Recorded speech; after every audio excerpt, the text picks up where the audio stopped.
Good morning, everyone. Good morning. Today is the 10th day of Adar. Va'ani eftach bach. And that's how we finish the first kapitel of the daily Tehillim, the 10th of Adar 1, February 19th. Today's lesson, the reason a person will not be aroused properly to serve Hashem is the coarseness and arrogance of the klippa.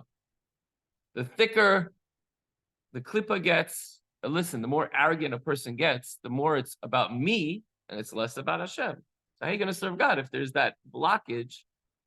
You're worrying more about yourself. In Brunois, I think I said this before here, but maybe I didn't say it on recording. When I was in yeshiva in Brunois, France, the Bachrim, the French Bachrim, one of the ways to admonish, I'm using the word lightly, or heavy, whatever you want to call it, to admonish each other was if you're being grub, if you're being like selfish and obnoxious, they would say, "Ata gasut," you're thick, you're caring only about yourself. You don't care about your friend, and you're learning chassidus and you're trying to refine yourself. And look at you running for the food, and everything. Gasut. What's gasut? Gases, like you have in tefillin, you have gases and dakas, right? The gas is the thickness, and dak is thin. So, right, when you have thickness, which means your ego is getting bigger and bigger and bigger, it's ego, as we've said before, ego, easing God out. The more your ego grows, the more God is less relevant in your life because it's all about you. The way to deal with this is by reflecting on one's lowliness. Not to make yourself miserable, but to think, you know what? Let me take a step back. Let me realize, I have a lot to be grateful for. I have a long way to go in my tshuva and my service of Hashem. Well, who am I to say such and such? Who am I to think that I'm all this? Sometimes you can be proud, but when the ego starts getting in the way, it's time to shatter the wall of defense, humbling the arrogant attitude of the klippa. So yesterday we had a question. How do we remember the question, guys? Who remembers the question? How do we raise the light of the soul and eliminate the darkness of the klippa? How do we do that? It's impossible that a person will not be aroused properly to serve Hashem and to deal with this through, how does he deal with it? Through humbling and crushing the klippa. But we didn't give the answer. How do we do that? Asiba. Gasut. Look at this, the third word. Gasut haklippa, the cause of this deficiency is the arrogance of the klippa.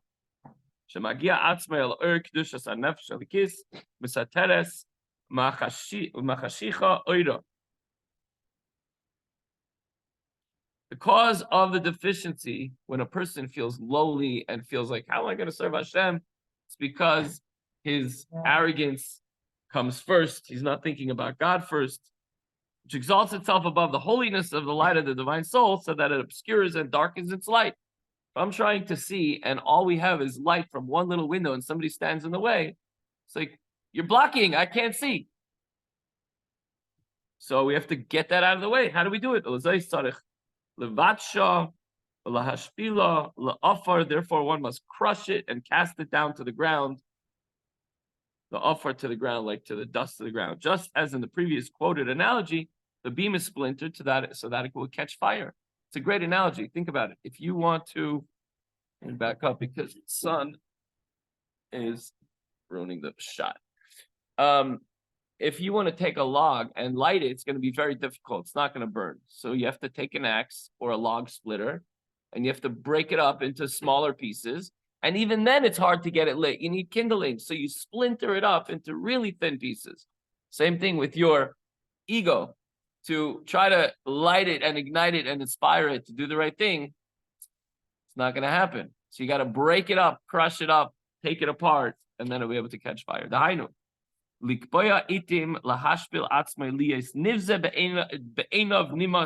This was quoted from the first parak of Tanya. This means that one must crush the Sitra Achra and cast it to the ground by setting aside appointed times for humbling oneself and considering himself despicable and contemptible, as it is written. I'm not talking about yourself. What is your essence? Is your neshama, is your godly spark. I'm not talking about that. We're talking about the ego. We're talking about the negative things that you do. How could I say this to somebody like that? How could I think that way? Why would I put myself first, my selfishness first? And you try to like crush that part. And then you're like, you know what? It's not about me. It's there's a bigger picture here. HaKadosh Baruch Hu expects more from me, and I expect more from myself. And you humble yourself in that way. Belev nishbar ruach nishbara.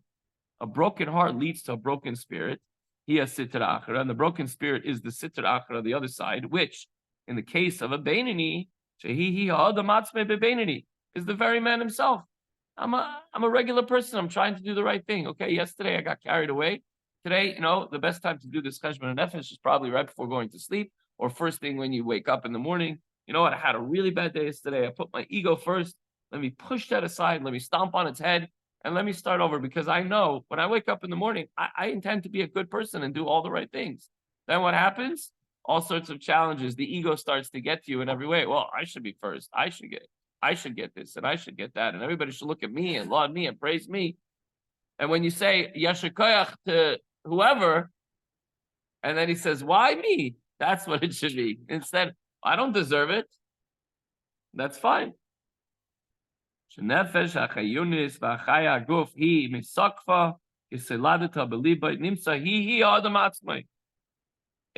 heart, when he's talking about himself as a beinani, the soul, the vital soul which animates the body is in its full strength as it was in birth, which is the nefesh habahamis. It gives it life, it gives it the lifeblood. Hence, it is indeed very much the man, the person. But when it comes to the divine soul, this soul is pure. So the nefesh habahamis, it's an animal soul. It's an animal. That's what it is. It's very much a part of us. It was there when we were born. It's not going anywhere. It's just a struggle. We have to deal with it, and we have to subjugate it, and we have to tame it. If you have if you have a dog and you don't control it, a wild dog, not a wild dog, but like a vicious dog, and you trained it and it's good, but if it bites somebody else, it's gonna have to put it down.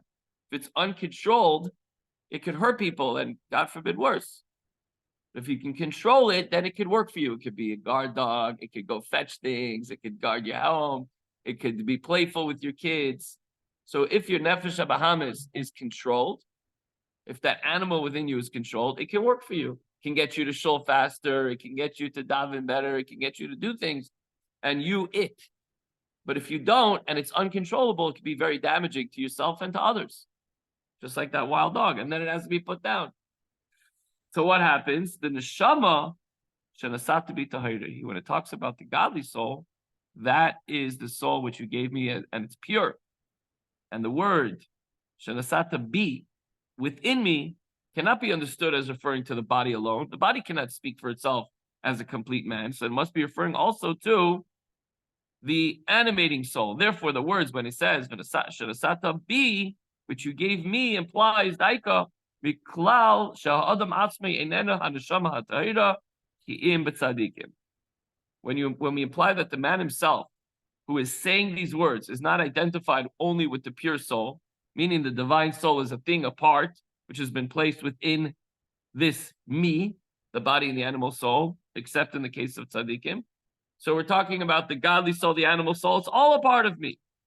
If it's only the godly soul, that's a level of a tzaddik. He doesn't have a nefesh habahamis to contend with, or rather, the nefesh habahamis is in complete control, and the Yetzer Hara doesn't exist. But with us, we have a godly soul, we have the animal soul. We have to realize and recognize that. Shebehem hu lehefech haneshama atahira shehi nefesh alikis hu adam v'gufa nikra b'sar adam. With them, the contrary is true. The man himself is the pure soul, meaning the divine soul, while their body is called the flesh of man. That's with the tzaddikim, meaning secondary to man himself, which is the divine soul. So with the tzaddik, it's the divine soul first, and then he has some extras that maybe he has to do. With us, we were born with their nefesh habahamis. We know that every single day is a struggle. This is where we are, and we have to crush that, and we have to work every day on crushing that ego, back to the ego thing. If it's not about us, then it's about Hashem. But if it's not about Hashem, then it's about us. And the more it's about us, the bigger the ego gets, and the harder it is to dedicate ourselves to Hashem. And back to the original point, how do we celebrate, and how are we joyous in our avodas Hashem, especially in extra measure during the month of Adar? So the way to do that is by crushing that ego, putting that aside and saying, it's not about what I need, it's what am I needed for. So when we remove that ego, then there's all the room for Hashem and all the room for others. So the takeaway for today is like this. You have a divine soul which remains untainted in every situation. It's pure. We also have a self-serving and arrogant element which needs discipline. You know, even that dog that we trained very well, once in a while gets a little crazy and we go, I'm going to put it in its place. Otherwise, you know what's going to happen. So the same thing, the Nefesh HaBahamis, you know, we're doing well, we're on track, we're coming to Minyan every day, we're davening every day. Suddenly it gets a little wild, gets a little crazy. Sunday, there's no work, so I want to go do this or that. No, that's not appropriate. You missed Chumash, you missed learning, you didn't come to Mincha because you were somewhere. You got to get back on track. Sunday's not a day off, maybe of the physical work that, you know, going into your office, but it's a day where we have extra time to learn and to catch up on things maybe around the house, whatever it is. We have to get back on track. We have to put the Nefesh HaBahamis in its place. You're not going to get me. And then what happens Monday? You come a late night Sunday, and then the week starts off weak. The week starts off weak, right? So what do? A broken heart and occasional self-loathing works wonders on the animal soul. You're not attacking, clearly you're not attacking your Nefesh HaLekis, but you're looking at yourself like, how did I get to this point? How could I say something like this? How did I think such things and evil thoughts about so-and-so? How did I get so self-centered that I lost my way? And you make yourself feel bad about the Gashmistika pursuits that you realize you got a little out of control, and you get back on track. That is the job of a Beinoni. And we're going to continue this chapter tomorrow, touching a little bit on the Tzaddik, and then back to the Beinoni with our constant struggle, but a little bit more advice of how to deal with it. Thanks, everyone. Have a wonderful day. That's it for now.